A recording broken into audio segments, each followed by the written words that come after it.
ओम नमः सिद्धिभ्यो।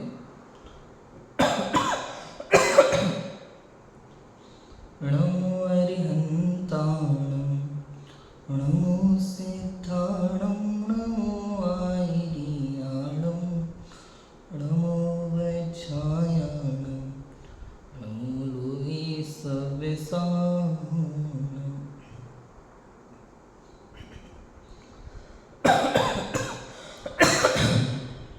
मंगलमय मंगल करण वीतराग विज्ञान नमो ताहि जाति भय अरिहंतादिमान करि मंगल करि होमा ग्रंथ करन को काज जाति मिले समाज सब पावे निज पद राज।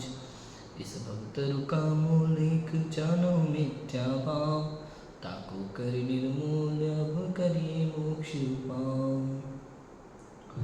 आचार्य पंडित टोडरमल जी द्वारा विरचित मोक्ष मार्ग प्रकाशक ग्रंथ 8वां अधिकार उपदेश का स्वरूप, इस विषय पर हमारी चर्चा चल रही है।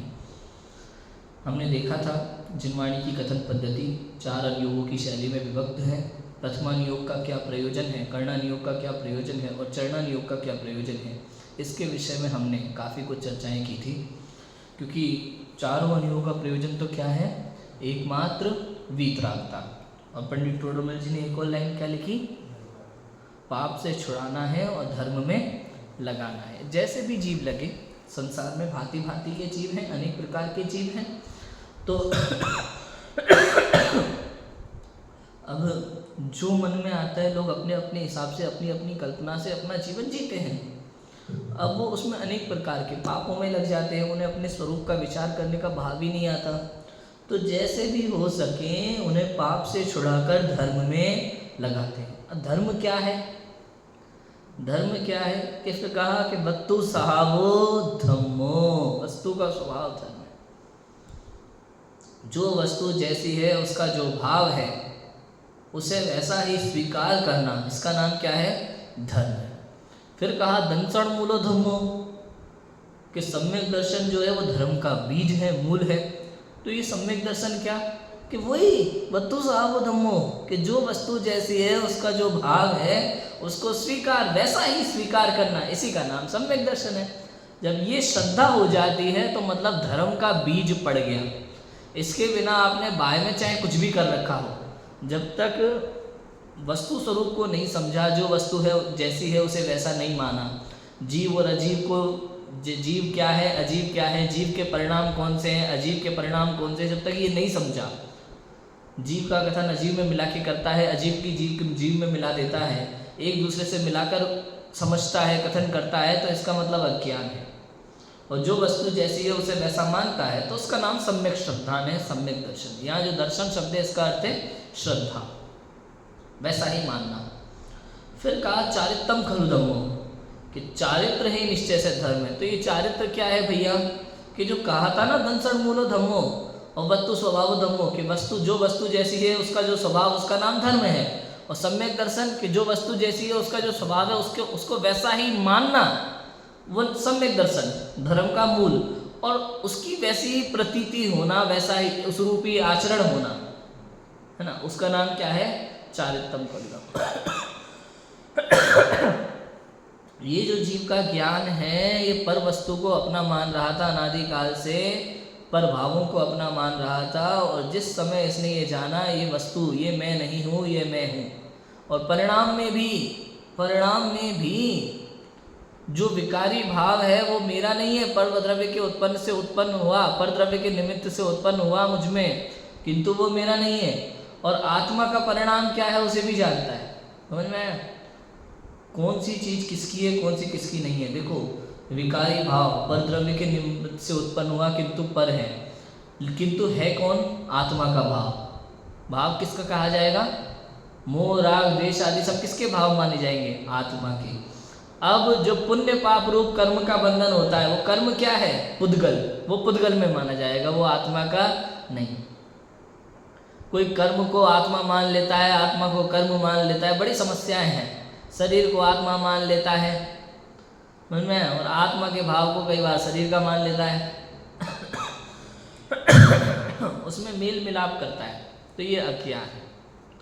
और इसका जब द्रव्यान योग का जब हम प्रयोजन देखते हैं तो द्रव्यान योग में भेद विज्ञान कराया जाता है, ये मैं हूँ और ये मैं नहीं हूँ।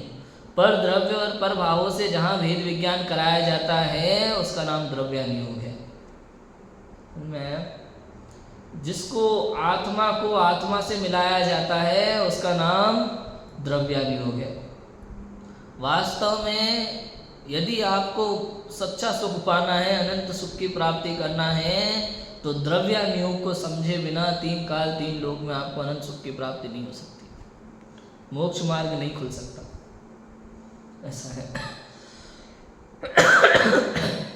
इसलिए लिखते हैं, देखो अब द्रव्यान योग का प्रयोजन कहते हैं कि द्रव्यान योग में द्रव्यों का व तत्वों का निरूपण करके जीवों को धर्म में लगाते हैं, ये द्रव्यान योग है। इसमें 6 द्रव्य 7 तत्व 9 पदार्थ इनका वर्णन करके जीवों को किस में लगाया जाता है, धर्म में लगाया जाता है। क्या है भाई ये 6 द्रव्य 7 तत्व, चर्चा करेंगे अपन। जो जीव जीवादिक द्रव्यों को व तत्वों को नहीं जानते, जीवादिक में द्रव्य तत्व दोनों आ गए, क्योंकि पहला द्रव्य जीव है और पहला तत्व भी जीव है, और जीवादिक कह दिया तो 6 द्रव्य भी आ गए 6 तत्व भी आ गए। जीवादि द्रव्यों को व तत्वों को नहीं पहचानते, आपको पर को भिन्न नहीं जानते, उन्हें हेतु दृष्टांत युक्ति द्वारा व प्रमाण न्यायादि द्वारा उनका स्वरूप इस प्रकार दिखाया है जिससे उनको प्रतीति हो जाए। समझ में आया?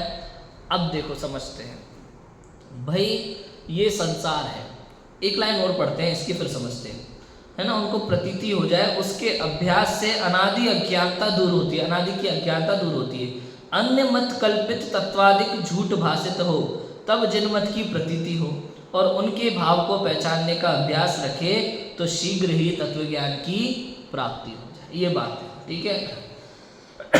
अब ये किसकी बात कर रहे हैं? पहले तो नया जीव, मंद बुद्धि, बाल बुद्धि वाला जीव, जिस तत्वज्ञानी नहीं है, इसका स्वाध्याय नहीं है, ऐसा सामान्य जीव। अब दुनिया में अनेक प्रकार के लोग हैं, अनेक प्रकार के धर्म हैं, सभी अपनी बात सही कहते हैं, वो निर्णय कैसे करेगा?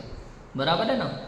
अब सब अपनी अपनी बात कह रहे हैं, भैया दुनिया ऐसी है, फलाने व्यक्ति ने बनाई है, फलाना व्यक्ति नष्ट करता है और फलाना व्यक्ति उसका रक्षा करता है, ऐसी ऐसी व्यवस्थाएं हैं, ठीक है। इस प्रकार से कोई कहता है ये द्रव्य सदा नाशवान है, कोई कहता है द्रव्य सदा नित्य है, दुनिया भर की बातें आपको दुनिया में जानने को मिलती है। जब ये जैन दर्शन में द्रव्यों का और तत्वों का स्वरूप पढ़ता है तो अनेक उदाहरण, युक्ति, दृष्टांत हेतु के द्वारा सिद्ध किया जाता है कि ये ऐसा है। 6 द्रव्य बताए हमारे यहाँ, जीव, पुद्गल, धर्म, अधर्म, आकाश और काल, और कह रहे हैं ये जिसे तुम पूरी दुनिया मानते हो ना, पूरा विश्व, पूरा लोक अलोक, सब ये 6 द्रव्य में समाहित हो जाता है भैया। अच्छा कैसे?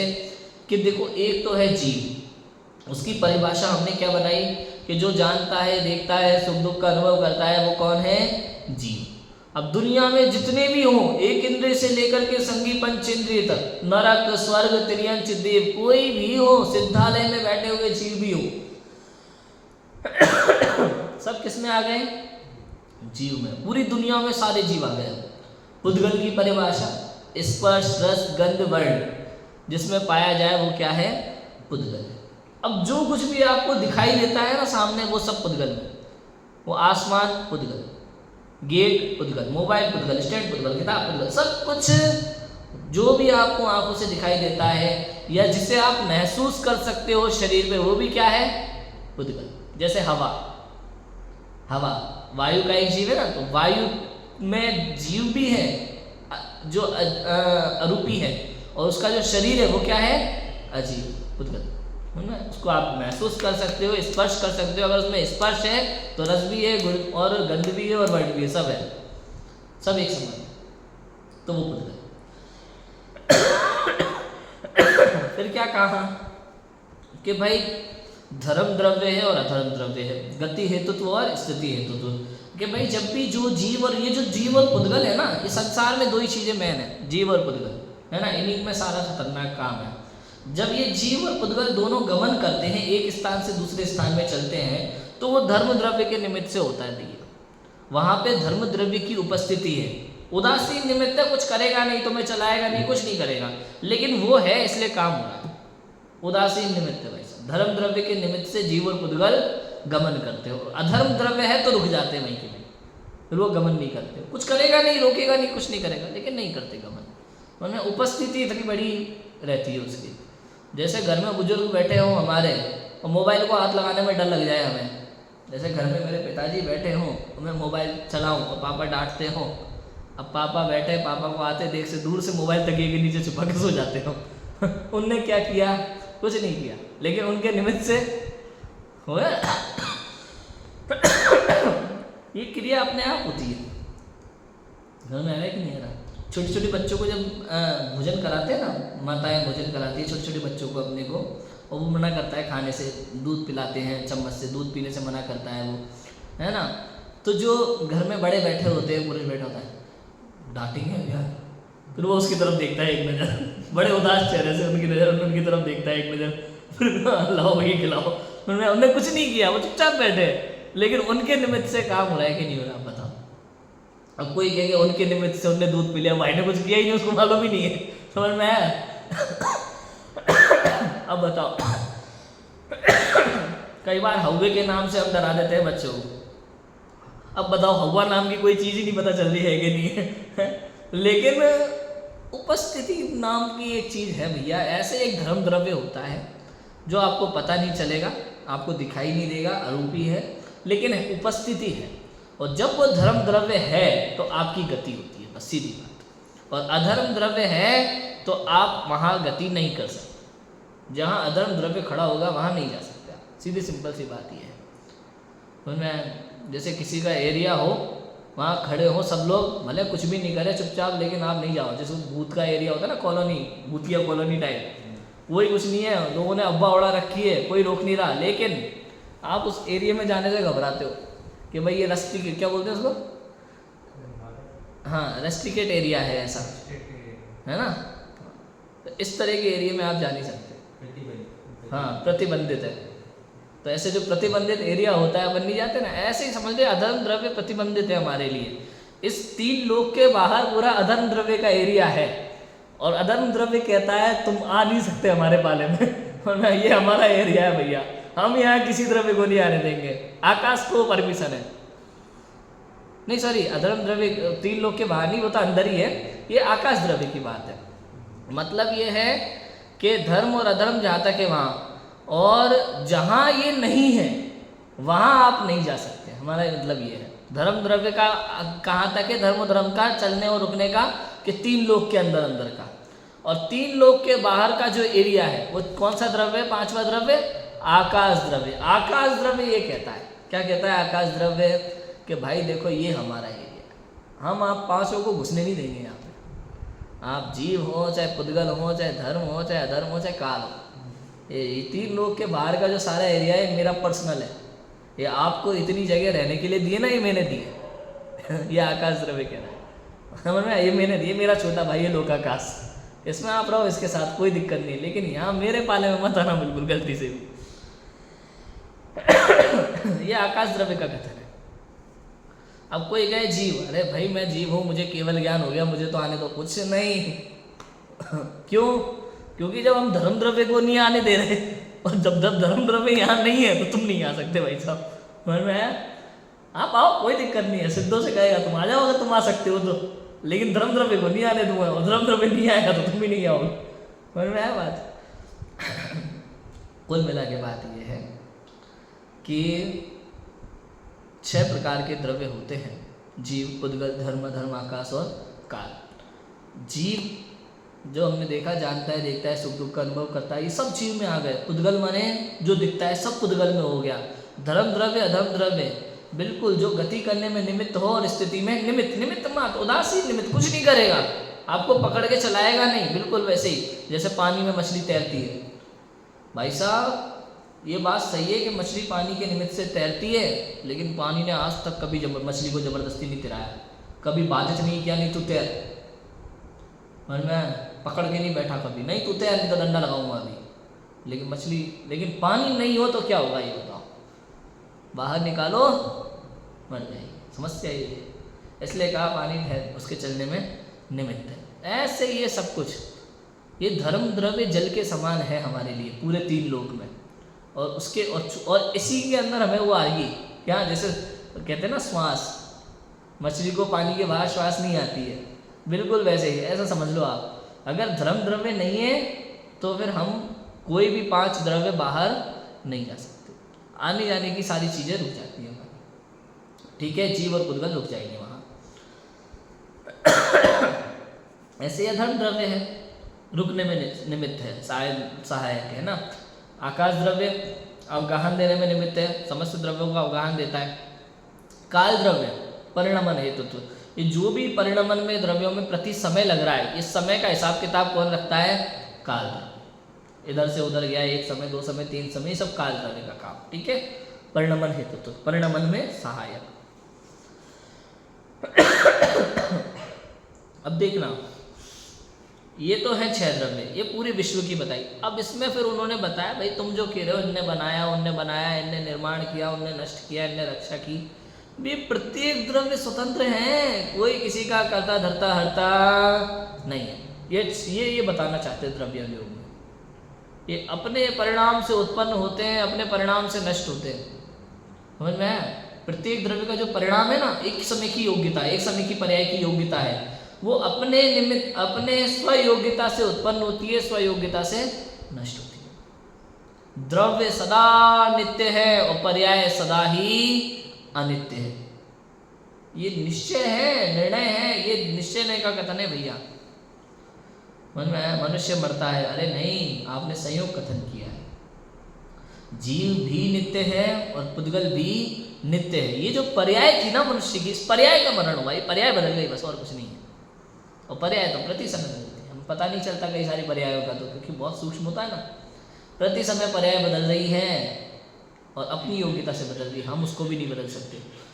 3 लोक में किसी में ऐसी ताकत नहीं है राजूभाई के एक समय की पर्याय को थोड़ा सा भी बदल सके, थोड़ा सा भी बदल सके, किसी में ताकत नहीं है। अन्य द्रव्यों की छोड़ो, आप अपने एक समय के परिणाम को बदलने में सक्षम नहीं हो, ऐसा है। ये जैन दर्शन है, ये वस्तु की स्वतंत्रता ही ऐसी है। प्रत्येक द्रव्य स्वतंत्र है, प्रत्येक गुण स्वतंत्र है, प्रत्येक पर्याय स्वतंत्र है। द्रव्य और गुण तो नित्य है और पर्याय एक समय की नित्य है, एक समय बाद उसको नष्ट होना ही होना है। अब इसमें कई सारे मैटर हो जाते हैं, बहुत सारे लोग द्रव्यानियों को नहीं समझ पाते, और द्रव्यानियों को नहीं समझ पाते तो अज्ञान भाव, मिथ्यात्व, इसके बिना काम होगा नहीं। ये जो कर्ता बुद्धि है ना, ये सबसे बड़ी खतरनाक बुद्धि है, कर्ता बुद्धि, जो आपको द्रव्यानियोग कभी समझने नहीं देगी। क्यों? क्योंकि द्रव्यानियोग प्रत्येक द्रव्य गुण पर्याय की स्वतंत्रता का कथन करता है, और हम मान के बैठे हैं कि ये मेरा कर्ता धर्ता, ये मेरा नाश करने वाला, मैं अपने जीवन को बदल सकता हूँ। आज के समय में लोग क्रमबद्ध पर्याय को मानने को तैयार नहीं है। उन्हें लगता है कि मैं बदल सकता हूँ अपना कल, भले केवल ज्ञानी ने जाना हो फिर भी बदल सकते हैं, ऐसा भी मानते हैं लोग, जैन भी, विद्वान भी। लेकिन ऐसा नहीं है भाई साहब।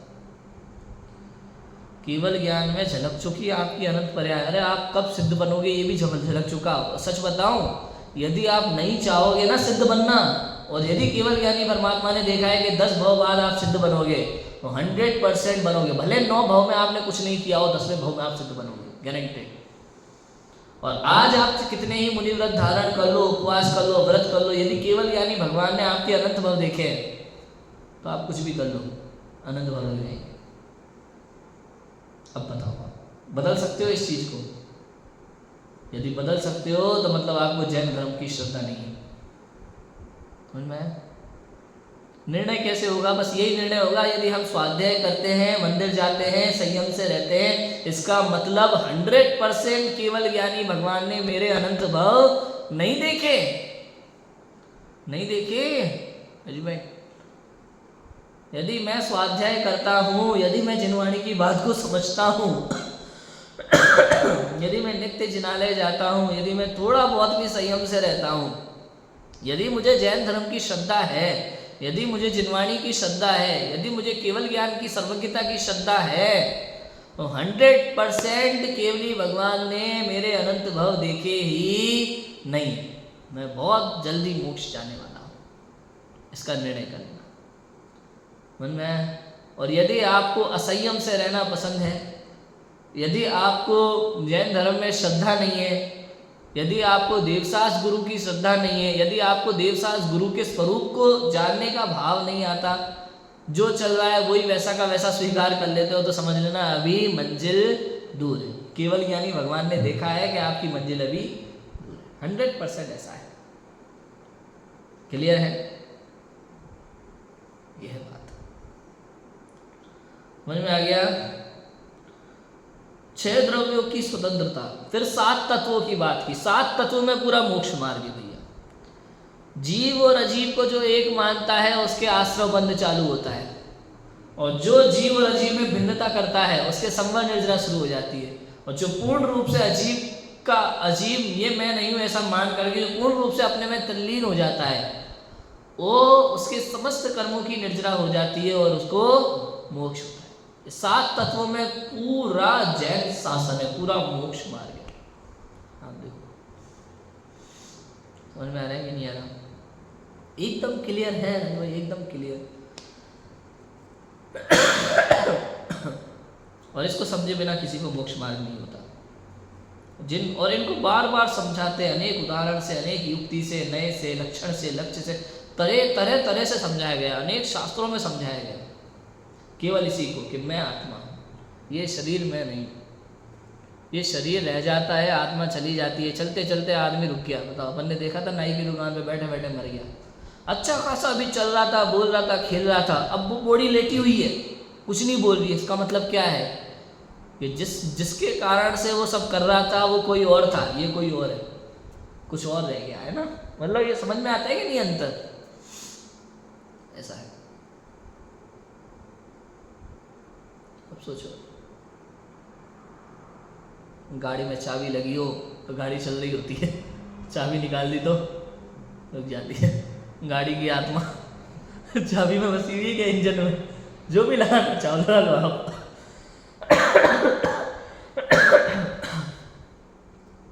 इस तरह से समझना चाहिए। अनेक उदाहरणों से, अनेक प्रमाणों से, नए से, युक्ति से, लक्षण से समझाया जाता है कि वस्तु स्वरूप ऐसा है। तो उसे निर्णय होता है कि हाँ ऐसा ही तो है, वास्तव में मैं कुछ नहीं कर सकता। कितना कुछ सोचता हूँ, कितनी मेहनत करता हूँ, फिर भी नहीं होता। आप देखो कि दुनिया ऐसी है रग गई, और बड़े मजे से चल रही है दुनिया। ये व्यक्ति जब चाय बनाता है और जब इसकी चाय अच्छी बनती है तो कहता है मैंने बनाई, और अब अच्छी नहीं बनती तो कहता है पता नहीं यार, मैं तो बहुत बढ़िया बना दूँ, पता नहीं कैसे बन गई। और जब कोई कंपनी में काम कर रहा हो कोई फायदा हो जाए तो कहता है मैंने मेहनत की, मेरी मेहनत का फल।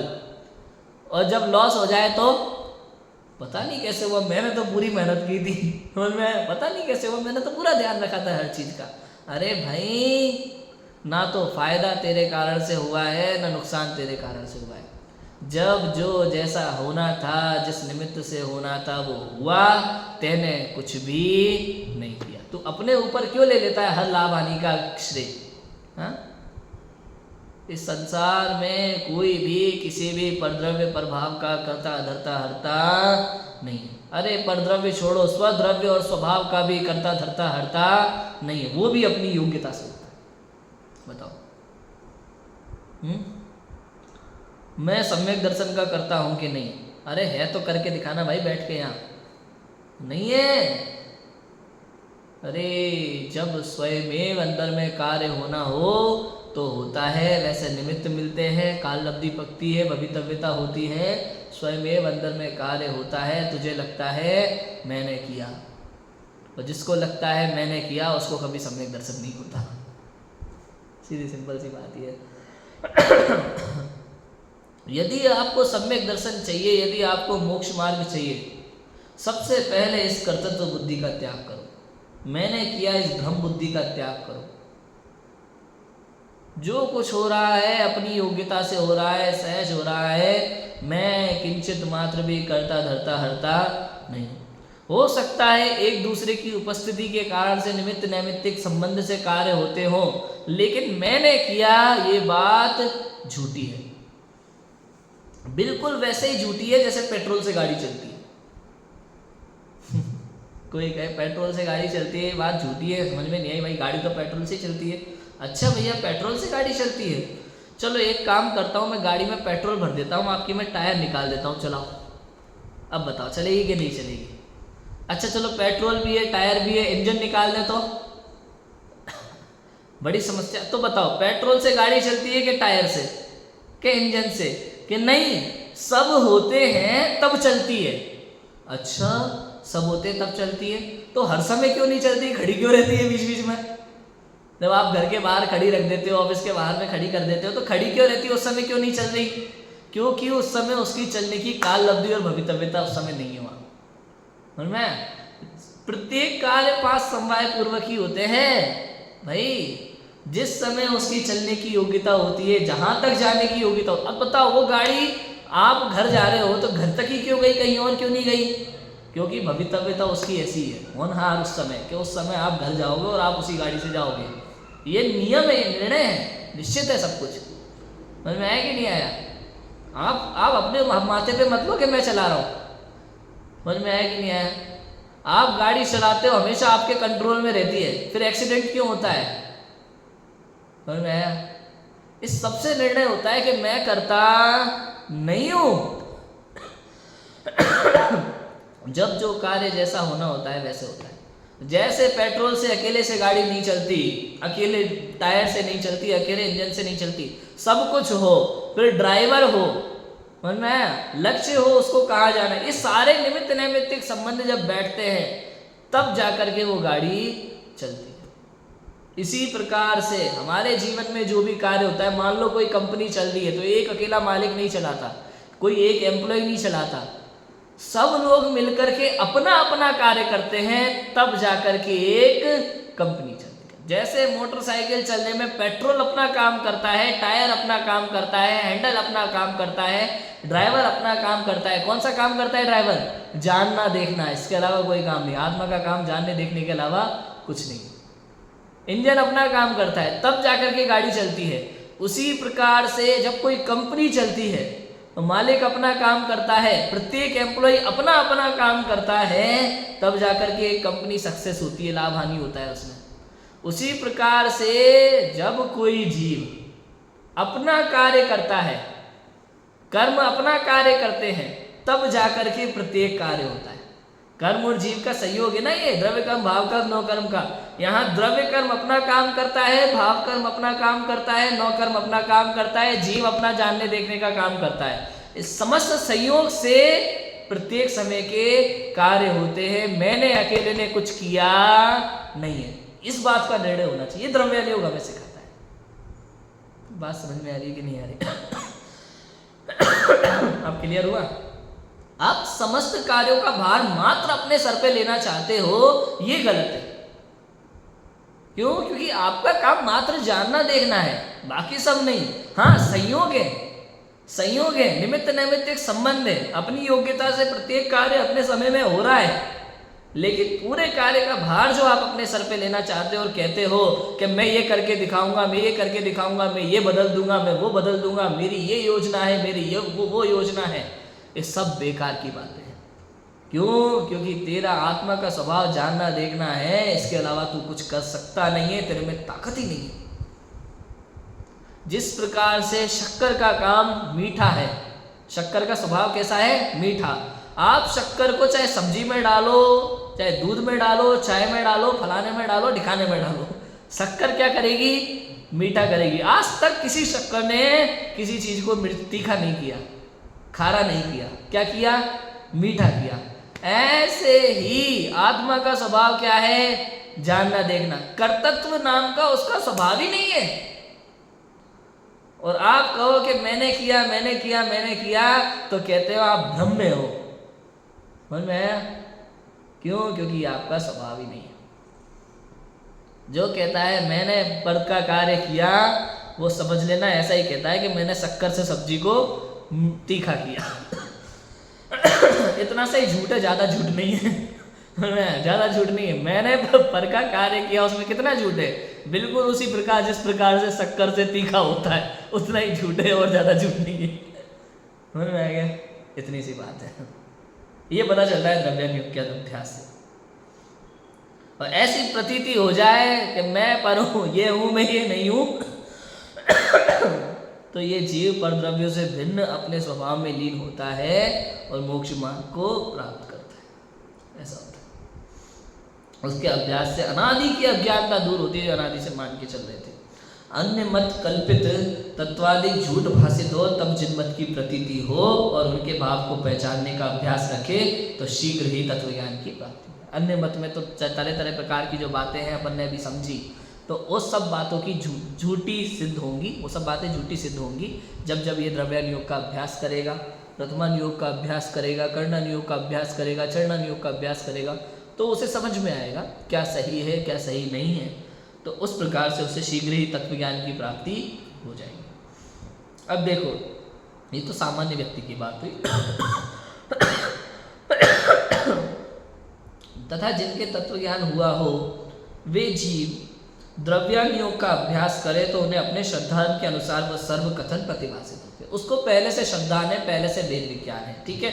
एक तो इसमें सम्यक दृष्टि लगा लो, दूसरा तत्वज्ञानी लगा लो जो स्वाध्यायी है। तो सम्यक दृष्टि जीव है, उसको तो अनुभव है, तो वो जब द्रव्यान योग का और अभ्यास करता है तो उसका अनुभव निर्मल, उसकी तत्व ज्ञान में निर्मलता होती है, उसकी श्रद्धा में निर्मलता होती है, ठीक है, श्रद्धा और दृढ़ होती है। और जो तत्वज्ञानी जीव है, स्वाध्यायी जीव है, वो उसका अभ्यास करता है तो उसने अब तक जो जो पढ़ा है, समझा है, जो निर्णय किया है, उसके उसमें और श्रद्धा में वृद्धि होती है, ठीक है। उस प्रकार से कि हाँ ऐसा ही है। जैसे किसी ने कोई विद्या सीख ली परंतु उसका यदि अभ्यास करता रहे तो वो याद रहती है, ना करे तो भूल जाता है, इस प्रकार इसको तत्व ज्ञान हुआ, परंतु यदि उसके प्रतिपादक द्रव्यान योग का अभ्यास करता रहे तो वो तत्व ज्ञान रहता है, ना करे तो भूल जाता है। समझ में आया? जैसे किसी ने कोई पाठ पढ़ा, याद किया, अगर उसको अभ्यास करता रहे, याद करता रहे, मान लो आपने छड़ा याद करी है, तत्वार्थ सूत्र याद किया है, अगर आप याद उसको दोहराते रहे, स्मरण करते रहे, वो डेली पढ़े तो याद रहता है। और बहुत दिन तक नहीं पढ़ा तो भूल जाते। हमने कोटा में बहुत कुछ याद किया था कंठ पाठ में लेकिन हम याद नहीं है, भूल जाते हैं, स्मरण नहीं है, तो बहुत समय से नहीं पढ़ा, बहुत समय से बार बार उसको पढ़ते नहीं है। कर्णन योग की चीज़ें हैं, तो याद रखने जैसी चीज़ें हैं, अगर बार बार नहीं पढ़ते हैं तो भूल जाते हैं। ऐसे ही ये जो भेद विज्ञान है, वस्तु स्वरूप का कथन है, वस्तु स्वरूप की श्रद्धा है, यदि बहुत समय तक द्रव्यान योग का अभ्यास ना करे तो वो भूल सकता है। अपन ने पढ़ा था ना सादी मिथ्या दृष्टि वाला कथन कि सम्यक दर्शन छूट कैसे जाता है वो सम्यक दर्शन। तो प्रथमोपम सम्यक दर्शन जीव को हुआ, यदि वो प्रतिदिन फिर भी चिंतन मनन करता है तो उसको दोबारा भेद विज्ञान होने के चांस है, किंतु वो संसार में भटक जाता है कहीं ना कहीं, 6 महीने तक आत्मानुभव नहीं किया तो मिथ्यात्व में हो जाता है, गुण स्थान गिर जाता है उसका। और फिर बहुत समय तक यदि दोबारा अभ्यास नहीं करता है तो निश्चित रूप से उसके जो 3 टुकड़े हुए तो वो वापस एक हो जाते हैं और वो अनादि मिथ्या दृष्टि बत उसके समान ही हो जाता है, सब भूल जाता है। जो जल्दी जल्दी आत्मानुभव कर ले वो तो ठीक है, जो लगा रहे उस मार्ग में जल्दी जल्दी उसको, तो वो नहीं भूलता है, उसको जल्दी आत्मानुभव होता है। लेकिन इसने बहुत समय तक बैठा ही नहीं चिंतन के लिए, बहुत समय तक चिंतन के लिए नहीं बैठा तो वो भूल जाता है। इसलिए तत्व चिंतन निरंतर चालू रहना आवश्यक है। अब देखो, ना करे तो भूल जाता है, अथवा संक्षेप रूप से तत्व ज्ञान हुआ था, वो नाना युक्ति हेतु दृष्टांत द्वारा स्पष्ट हो जाए तो उसमें शिथिलता नहीं हो सकती। थोड़ा बहुत समझा था, थोड़ा बहुत ज्ञान हो गया था, अभ्यास हो गया था, लेकिन जैसे जैसे अभ्यास करता है और नाना युक्ति और तर्क हेतु दृष्टांत आदि से और जब उसको मिलता है तो और ज़्यादा उसे उसमें अच्छा समझ में आता है और अच्छे से उसका ज्ञान होता है, उसमें शिथिलता नहीं होती। फिर कोई कुछ कह दे तो जल्दी ही मानेगा नहीं, उसकी श्रद्धा पक्की होती है। तथा इस अभ्यास से रागादि घटने से शीघ्र ही मोक्ष होता है। समझ में? पर द्रव्यों के प्रति रागादि घटते हैं तो शीघ्र ही इस अभ्यास से मोक्ष होता है। इस प्रकार से द्रव्यान योग का प्रयोजन, भाई मूल प्रयोजन तो द्रव्यान योग ही है, मूल प्रयोजन तो भेद विज्ञान ही है। और इस भेद विज्ञान को समझने के लिए प्रथमान योग, कर्णन योग, चरणन योग भी प्रयोजनभूत है। और जहाँ जो प्रयोजनभूत है वहाँ उसको वैसे ही समझना चाहिए। संसार में अलग अलग प्रकार की बातें होती हैं, शास्त्र में अलग अलग प्रकार के कथन हैं, जहाँ जैसा कथन है उसको उसी दृष्टि से स्वीकार कर करके मानना चाहिए और वास्तव में मैं ये हूँ और मैं ये नहीं हूँ, ऐसा भेद विज्ञान ही आपको मोक्ष मार्ग की ओर ले जाने वाले हैं। महत्वपूर्ण कार्य तो यही है, करने योग्य कार्य तो यही है, यही करना है, इसके अलावा संसार में कुछ करना हमें नहीं है। हम सभी भेद विज्ञान करके सिद्धालय की ओर निवास करें, इसी मंगल भावना से भी की बात को नाम लेते हैं। ओम नमः सिद्धि।